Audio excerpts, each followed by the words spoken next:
Bill O'Reilly. Thanks for watching us tonight. What the Duck Dynasty controversy is really all about, that is the subject of this evening's Talking Points memo. This man, Phil Robertson, 67-year-old head of the Duck Dynasty TV dynasty, has said publicly that a number of folks are going to hell. Among them, adulterers, greedheads, drunkards, slanderers, and homosexuals. It is the last group that has ignited a firestorm. The A&E network has suspended Mr. Robertson for what they perceive as anti-gay remarks, and now his family is threatening to quit the show Duck Dynasty, which could cost the Disney and Hearst companies, which own A&E, hundreds of millions of dollars.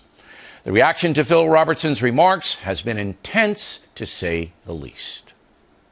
To get rid of the most popular patriarch on television today, I tell you, there are other networks that would just nab these guys up in a heartbeat. A&E really screwed up on this one.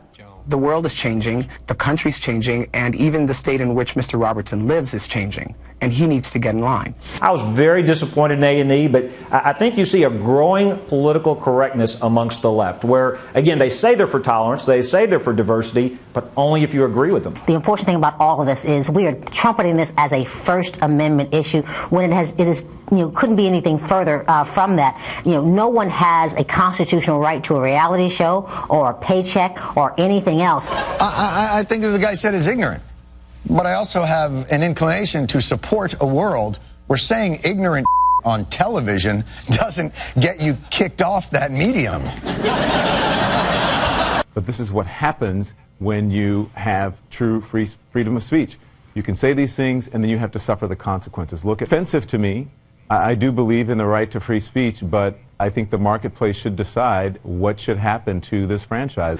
I would have said something on the order of, his views are vile, according to many people. We don't agree. We don't endorse his views, but he has the right to have his point of view. And, it is his legitimacy and his frankness that makes him so appealing to people. It's just ridiculous. I mean, for me, this is someone who's clearly bigoted, someone who clearly doesn't have a sense of history, and someone who represents, quite honestly, a mindset that isn't exclusive to him. There are many people in America who believe this, but corporations have a right to say, we don't want to stand next to this type of person. Talking Points believes Mr. Robertson has a constitutional right to define his religious beliefs, but is misguided by targeting specific groups of people for damnation. If you adhere to the Christian philosophy, you know that Jesus was quite clear. All judgments about the consequences of sin are to be made by God and God alone.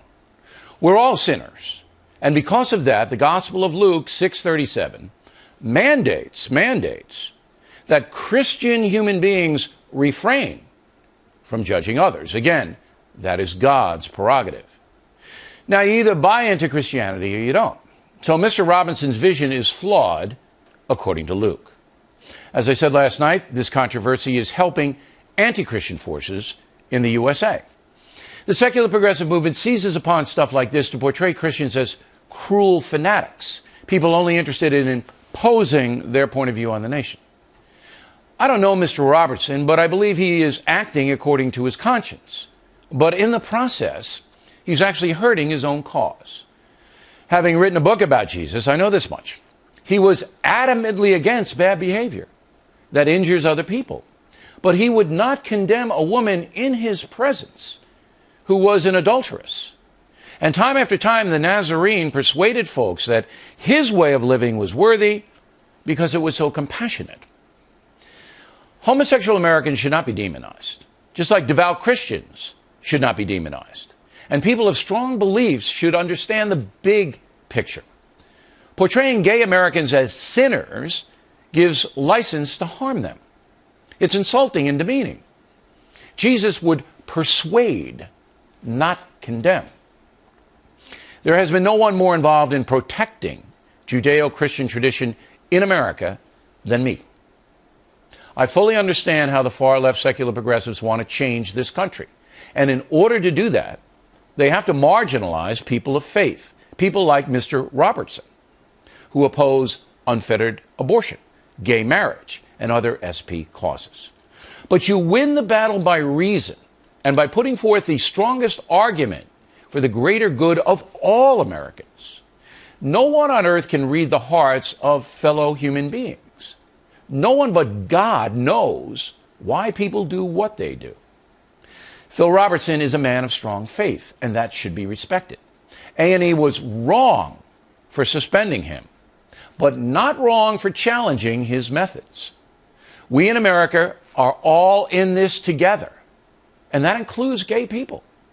Right now, we are divided by ideology, race, moral philosophy, and personal conduct. The more we all try to bridge those gaps, the stronger this country will be.